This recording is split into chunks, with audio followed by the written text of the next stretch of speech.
Welcome. Today, we're going to dive into a four-character phrase from ancient China. It comes from a story that, for well over 2,000 years, has served as a gentle warning, a warning about the folly of imitation and the incredible power of just being true to yourself. So here's how we'll explore it. First, we'll look at the phrase, breaking it down character by character. Then, we'll get into the famous story behind it. After that, we'll unpack the timeless lesson it holds. And finally, we'll see how this ancient wisdom is still so relevant today.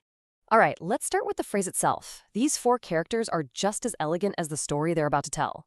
This phrase actually comes from a very old book called the Zhuangzi, written more than 2,000 years ago. To really get to the heart of what it means, let's look at each character one by one. Okay, our first character is Dong. It's a simple, almost poetic character that just means east. The second one is Xi.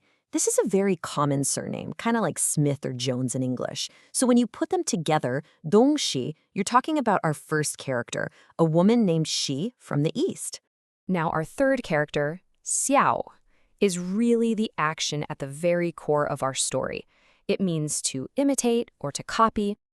And the final character is Pian. This means to frown or to knit one's brows. It's such a specific visual word, and it really sets the scene for what's about to happen. So when you put it all together, 东施效颦 literally translates to 东施 imitates a frown, but its real meaning goes so much deeper. It describes a kind of thoughtless, superficial imitation that just completely misses the point and usually leads to some pretty ridiculous results. So now, let's get into the story that gives this phrase all of its power. It's a simple, ancient tale about two women who lived in the same village, but saw the world and, themselves in very different ways. The original text from the Zhuangzi gives us the key to this whole story in just a single, brilliant line. It says, one of the women knew the frown was beautiful, but not why it was beautiful. And that really gets at the difference between just seeing an action and truly understanding where it comes from.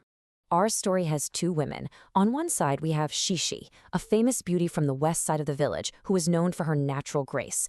And on the other side is her neighbor from the east, Dōngshī. So one day, the beautiful Xi Shi was feeling a pain in her chest. As she was walking through the village, she was clutching her heart and her brow was all furrowed in this delicate frown. But because this was a real expression of how she was feeling, the villagers actually found it strangely captivating. Okay, so what happens next is really the heart of it all. Dōngshī sees this from a distance. She watches how the villagers react to Xi Shi's poignant beauty, and she makes a huge mistake. She thinks the frown itself is the secret, that it's the trick to being beautiful. So what does she do? She decides to copy it. Exactly. She clutches her own chest, forces her face into this deep, dramatic frown, and walks through the village. But the result is a total disaster.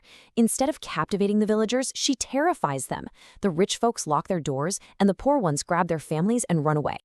As you can probably tell, this story isn't really about beauty at all. It's about a much deeper lesson. The danger of just copying things on the surface, and the real importance of authenticity. And this brings us right to the central question, doesn't it? What did Dōngshī fail to understand? What was that crucial piece of wisdom that she was missing? Well, the moral is simple, but it's also really profound. Dōngshī copied the what, the frown, the hand on the chest, but she completely missed the why.